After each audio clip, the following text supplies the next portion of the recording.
and the northwest side, and the center side, that block here, this block, people were assigned about 20 families or 25 families will meet in John's house and Peter's house, and these different houses, and then leaders will, there were 500 brethren, probably these brethren were required, maybe 2 or 3 will go with these young people, where they will have the fellowship and the breaking of bread. Everything was systematically organized.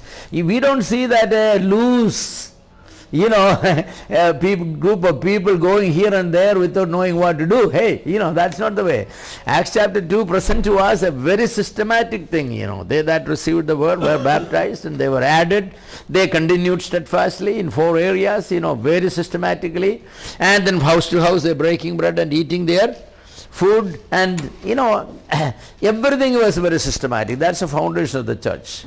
So I say that the foundation of the church was laid very, very much well. No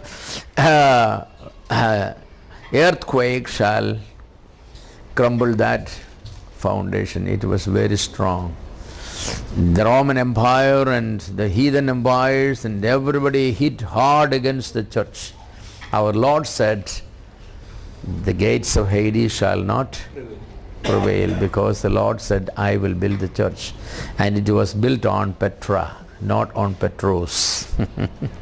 If the church was built upon Apostle Peter, it would have collapsed. Even when Peter backslided, and when Peter was rebuked by Paul at Antioch, and there were many events in the life of that great man. He was a great man, but indeed, But yet we know that he was not the perfect man. Who is perfect for that reason? Nobody. Was Paul perfect? Other than our Lord Jesus Christ, no human being on the earth was perfect. Of course, Adam was perfect when he was created. But yet he sinned, But yet comparing people with people, Peter had some fundamental flaws in him, Yes, we know that. So, but the foundation was just right. The foundation was just right. So the church began at Jerusalem. If the church began at Corinth, I think it would have been a different story about it. Here every fundamental doctrine was right, Yes, the 39 books of the Bible, the faith in God, accepting Jesus Christ as the Jehovah of the Old Testament, the Holy Spirit coming down, so the triunity of God there clearly, and the believer's baptism by immersion, breaking bread, and everything so systematically. The doctrine was the apostles' doctrine, not anybody's doctrine. The men who were authorized by our Lord Jesus Christ, So in the history of the church, the beginning of the church, the beginning of any program is the most important part of that program. Well done is well started is half done. We have statement, what is well started is half done. And of course that's true about the church also. It was well started, everything well started. It was in the context of prayer, the church started. Those people, how many days they have spent in prayer?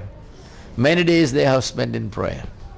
And of course all activities that needed to be taken care of before the church could be started, like the selection of an apostle to replace Judas Iscariot, they were all done very systematically, and they were just ready for the coming of the Holy Spirit. Our Lord said very clearly, you shall not depart from Jerusalem till the Holy Spirit shall come upon you, and you shall receive power, no going away.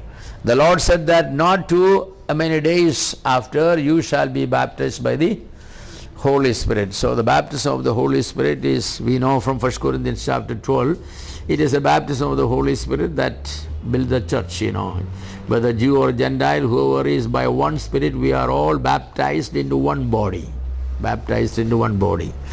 And every believer is baptized into that one body. So as we have pointed out earlier, even the apostles viewed the church as part of Judaism in the early days, Because they were meeting in in the temple, in Solomon's porch, they had many porches, many auditorium, you may say that, where 200 can meet, 500 can meet, 5,000 can meet. Some of them are very big, some of them are very small. That's where all these flint groups in Judaism met. The Pharisees had their meeting, the Sadducees had their meeting, the scribes had their meetings, Herodians had their meetings, and there were other groups like what are the names of those? Some of those groups. They all had different groups, and they were all meeting. They were all meeting there, and the Way group also started meeting. So that's the way the Christians were known, the Way group. So on room number 5, the Way group. Room number 4, maybe the Sadducees, and number 3 maybe the Pharisees, Yes, the Way is the best one after all. Some songwriter said, I don't want to be a Pharisee, they are not fair to see. And I don't want to be a Sadducee, they are sad to see. Yeah, they are. The church meeting is going on, fellowship is part of it, so yes. They were all going on, yes. So they continued for a while. For corporate worship, they only met in the facilities of the temple, Acts 2:46. The early believers, including the apostles, used to observe the prayer times of the Jews. Acts 3:1, when was Peter going to the temple?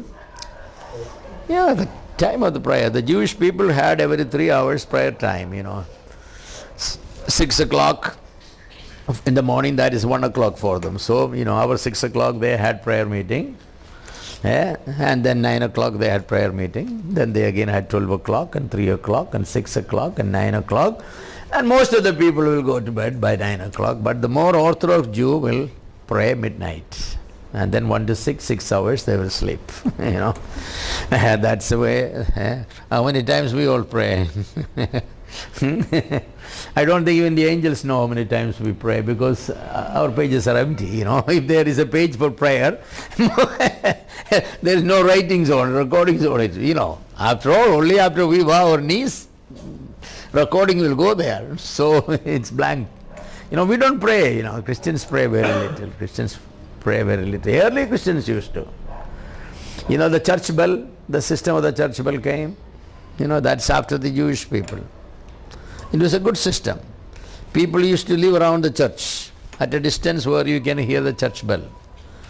So when the church bell goes, whatever you are doing, office work or farming or anything, you will put down your weapons and for a few minutes you will pray. That's great. Great. Kitchen women will do that. That's Muslims copied it from the Jewish people. The Christians also, continued that system. But now there is no church bells. Nothing. Of course, the panchayat and municipalities have taken over the siren system, Yeah, I wish every 3 hours they will have the siren so that the Christians could pray. No, Christians don't pray anymore, Because we say that become legalism, right? If you require people to pray every 3 hours, you say, oh, that's legalism. No, we don't believe in that one. We believe in Christian liberty. That means pray whenever we feel like. What liberty that is. That's gone to the other extreme. But it was good, I say, that they were observing those times, In the book of Acts, many times said that. Peter was upstairs at what time? 3 o'clock? Yeah, 3 o'clock. He got hungry, and God had shown him that vision of all the animals and all. This is all according to prayer time. They were on the prayer times they were following. It's nice to have a time of prayer, don't you think? If in our church we expect everybody to be praying at certain hours, it will be nice, even if it's only 1 minute. At least that 1 minute we will be praying. Will somebody say that's legalism? No, I don't think anybody should say that is legalism.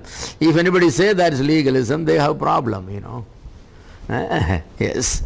So they have observed. Also the early part, the Jewish people, they continued as part of Judaism, and therefore they observed different festivals of the Jew, Christians including, they came to Pentecost in Jerusalem and in the Passover and different. We read about Paul. Apostle Paul wanted to reach, before certain festivals. We have problem with that one. We are not comfortable because we are Gentile Christians. So we often say that was it right for Paul to shave off his head or to go for this? Well, it's not for us to discuss that because that issue never came for discussion. In Jerusalem, in Acts chapter 15, the question never came whether what the Jewish people should do. Jewish convert, should they observe? No, the question never came. The question only came what? Those who were converted from Gentiles, what part of Judaism will apply to them? That they settled there. So that's all fought for us. We know that it's not for us. But Paul has settled the issue theologically. For salvation, no part of Judaism need to be observed. That question is settled. So if it is not for salvation, then what for? That question is not for us.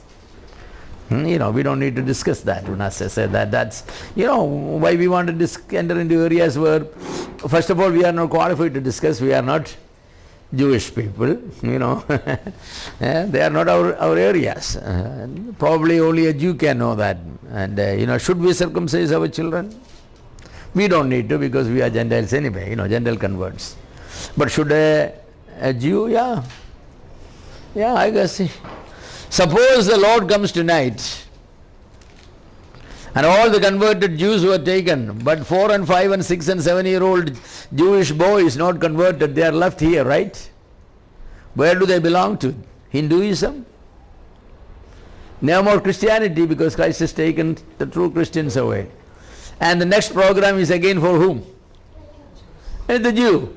So if these children are not circumcised, where do they belong to? See the problem? So every Jew has to circumcise their child in case the Lord comes. They don't want them to be included with the Hindus or the Muslims. They want them to be with the Jew.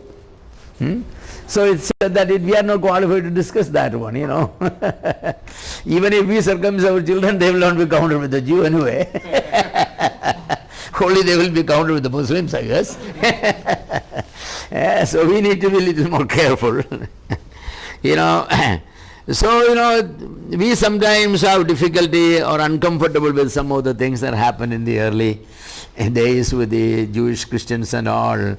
I say tolerance is better. Don't enter into areas that you are not supposed to, not encroachment upon that area. We are not Jewish Christians, we are Gentile Christians, and concerning us it is very clear that we don't have to follow Mosaic law for anything except 2-3 areas, and even there I think that it is only in cases where Jew and Gentile is gathering together, the Jew and Gentile gathering together, because they were the items the Jewish people have real problem, eating meat, blood or a few of those things, and marrying blood relations, sisters and all that sort of thing. So Apostle said that abstain from it because the church is now Jew and Gentile together. So we don't want it to do anything that will offend the Jewish people. Where it's only purely Gentile church, whether those provisions apply or not is a question debated. I will say it's better to avoid them because the nature of the statement that as concerning the Gentiles, we and the Holy Spirit then say 4 items from where to abstain. So it may be better, but I personally think even that is only for a place where they meet together. Yes. So the church started in Jerusalem. Yes, the church started in Jerusalem. And very, very significantly, the church began to grow and multiply. The number of believers or believing men rose to 5,000. 5,000 men. It was the Jewish custom usually not to count women, Now, why and all, don't ask that. Because the counting was usually for military purposes. That was truth. So they always needed to know how many men, how many are ready for military purposes. That's the reason. The women were never enrolled in military and they were never required to do that sort of services, so they were not required to be counted. That's the reason. It's not because God had something against necessarily women. It's all practical points those days. So 5,000 men, so I think that 5,000 men means at least 5,000 wives. So that makes 10,000. And then widows how many? A good number of widows. We know that the Jerusalem church had, because the first problem arose around widows. So we can say at least 2,000 widows. So that will make 12,000. Yes. And so the church may be roughly around 15,000, large church. Was it a mega church? Those days they did not probably discuss in those terms of mega church and, small church, but it was a large church. It was a large church. They had no problem because they had combined teaching meetings, separate activities as far as the other three items. Fellowship, breaking bread and prayer was always separately. When Peter was sent from the jail and he reached the house of John Mark, and there we have the statement, many were praying there, and apparently no believed men was there, because without talking to any brother, Peter simply said that, tell it to James and the brethren. He moved away. Only women were there. The women answered the door, women.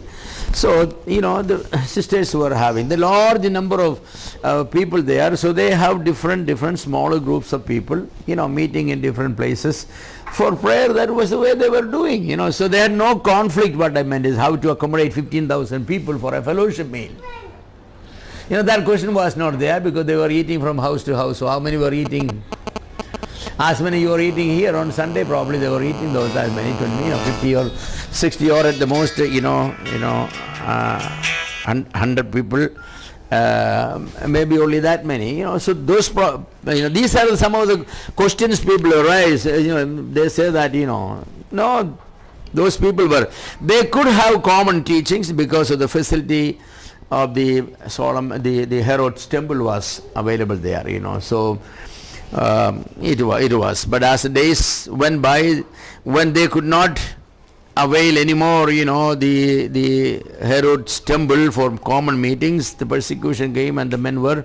Many of these people from Galilee and other places. That some of them, the church was not extended to, at the beginning, the church was only at Jerusalem.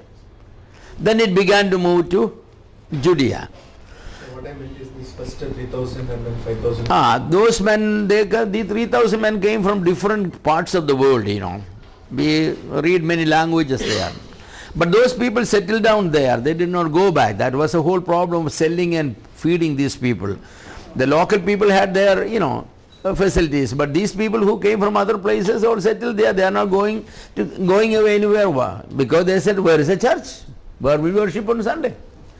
The idea of starting by themselves probably did not. So the Lord had to shake the trees so that the ripe fruits will fall down. That's what the Lord did.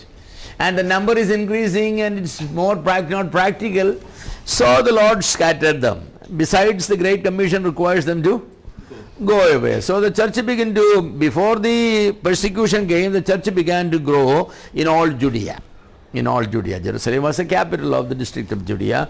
And that's the only place used all, The gospel must be preached in Jerusalem and in all Judea and Samaria, interestingly. Not all Samaria. In all Judea. I don't know why the Holy Spirit has said it, or Jesus has said it like that, all Judea.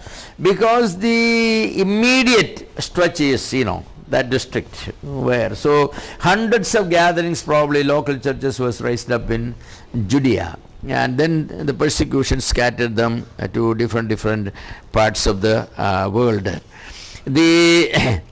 Many priests believed in Jesus Christ. I think that's something that irritated Judaism so much, and the persecution started. In Acts chapter 5 verse 18 we read that, and many priests believed, Many priests believed. The gospel was very powerful. The message of the gospel and the transformed life. In Acts chapter 2 we have the statement, and they had the favor of all people, They hated Christianity as such, but they loved Christians. They loved Christians. If there were houses for rent, they loved to rent it to Christians. but with a request that please don't share that with our children, your faith, I remember when I was in Palai, they gave the house, and the owner of the house said that we love you very much, but we have one request: do not share your faith with our children. We love you so much. I said that the only reason we gave you our house is because we know that you people are good. Especially we have 2 daughters, marriageable age coming up. We won't give it to any Roman Catholic because we cannot trust them all. But we can trust freely you. We know that you are good people, And interestingly, they can trust us because they know we are morally people. But one request, don't share. This was the case in Jerusalem also, Because those people were saying, you are filling the whole city with your doctrine. That they didn't like. But everybody allowed a Christian, because they are good people, honest people, loving people, caring people, and that sort of people. As a neighbor, Hindus will give their home to Christians for rental, but they don't want, Christians to preach the gospel, because there is no, I'm not saying of Christians, born again Christians, because they don't have to worry about getting the rental and keeping a house and all that, when they will do that, So in the early days also that was true. The testimony of the Christians was, fantastic, Yes, it was so crystal clear testimonies. But the Jewish people were irritated because the priests were going there. I remember a Orthodox priest getting, saved and then baptized, and he did not take away the kupayam for a while. So he will come to our house with his kupayam and all that. He took it away after a couple of months. But then people were very, then the people around there's no Orthodox person in Papalai, all Roman Catholics, but they said that if that priest will again come here with his kupayam on, we will beat him up. Because it was a shame for them, The gospel is reaching out to, priestly class. They just cannot do that one. It's very difficult for them. But the truth is that the gospel is so powerful, it will. So they strictly prohibited the apostles preaching Christ, but none of those measures stopped them, stopped the growth of Christianity. Both sides grew stronger and stronger and was ready for a final conflict. So the day has come, and the Jewry began to persecute Christians very intensively. They stoned Stephen to death and began to drag even women and children to public places and beaten them up. Christians began to run for escape to distant places. We read that some went all the way to distant places from where they came on the day of Pentecost. Some group even reached Antioch, and different places are mentioned there. So there was a, it was planned by the Lord. The Great Commission required them to go, because the Lord said that go into all the world. Only one condition: do not go until the Holy Spirit shall come upon. But the Holy Spirit has already come. Years passed. The church is growing and growing and growing. These people are not going. The comfort of being in a large church. Isn't that nice always? The pain of dividing the church. Oh, it is always painful to divide a large church into, and then only a group of people, 20, 25 will remain there. Last Sunday you had 300, this Sunday you have 30 people for worship meeting. You feel like, But the joy of seeing, people going to different places, and this is a method the Watchman Nee has used. Those who studied the history of the church, the little flock movement in China. A church will grow to 200, Watchman Nee will keep 50 there, 150 will be divided into, 20 people, 30 people in a group, sell everything, property, everything, they will move to a new city, new village, and already a church there, 30 people, Baptist people going in. And very soon that church will grow. In 5-10 years, the church will be 200, then they will divide the same thing. So in a very short time, the little flock movement reached the whole China. By this method, he learned it from Jerusalem, said they were willingly to do that one, because they were not willingly doing it, the Lord had done it, But that's something, when we should never allow the church to grow so big and stay, the comfort of staying. Because it's a comfort, when you come. For the preachers also, it's nice to preach to a larger group than preaching to a small group. For especially some people cannot preach to a small group. I know a man of God, any time he is invited for convention, he will ask how many people you expect. You say there are only 200, said you invite somebody else, I'm not. He said that I will come only if the number will be above 500. He say if it's 2,000 man, the message comes, He had the feeling of preaching to a large number. Well, for me it's the other way, cook for one or cook for 100. A good cook will always cook it well, right? Yeah, that's the way. Yes, it should always the way. So the church was growing, and yes, the Lord has made the arrangement for the church to be, branched out, transplantation, The religious persecution was coupled with the political and ethnic persecution. To please the Jew, the political authorities joined persecution. We know how James was killed. And when James was killed, what did Herod found that the Jewish people were very happy, so he thought that he will kill also Peter and make them more happy. Yes. And so Peter was also put in jail. I often ask myself the question, why Lord did not deliver James the same way he delivered Peter? He allowed James to be killed. And he delivered Peter. The answer is, don't ask the question. It's a wrong question. Because you are asking, why the Lord? You can never ask the question, why Lord? The Lord is not going to answer. He is not going to give any answer. Didn't Job say that? Was it Job who said it? In the book of Job, chapter 31 or 32, there is a statement, the Lord does not give answer to any of his doings. Never. You can keep on asking the question, why? The Lord said, shut up, mind your own business. That's none of you. You are, stepping over to my authority, asking why. You can ask the question, when, Lord, and all that, Even when you ask the question, how, you have to be very careful. You are not questioning the power of God.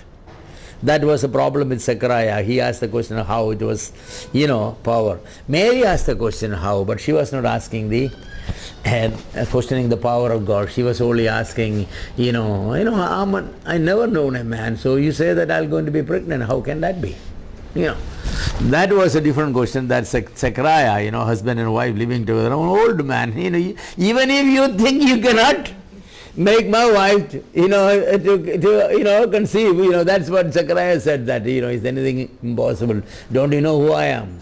I'm the angel Gabriel speaking to you. If he was speaking to the Lord, he would have been more gracious, but angels are not that gracious,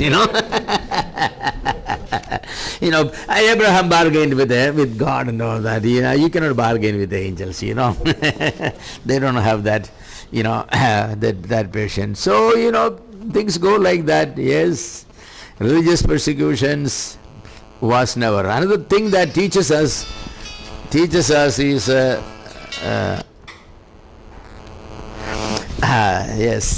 teaches us is the truth that persecution is not after all bad.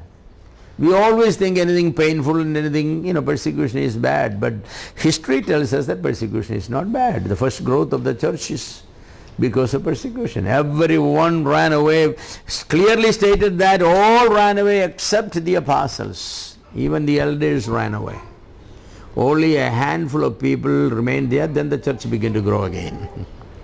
Because when we come to Acts chapter 15, they were taking offerings for different churches to help the poor in Jerusalem. That means a lot. The church has again, grown, bigger, So that's nice to see that, some fresh blood coming into the church. Anyway, coming back, persecution is not bad, not bad.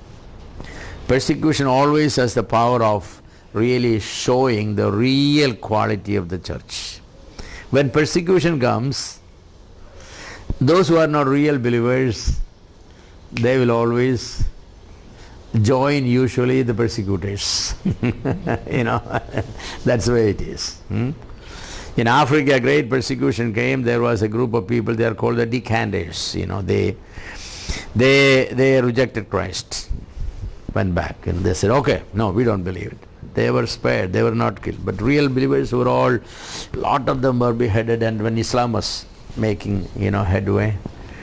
And then after a while the persecution was over, and these people who went away, they came back to the church. So it was a big question what to do with those people. Should they be taken back in the church? The children of those whose parents were martyred, they said absolutely no way. Decanders cannot taken back. So the church in Africa was divided too. One church section was all these people who denied the Lord when the persecution came and then came back when the persecution was gone. The other was the children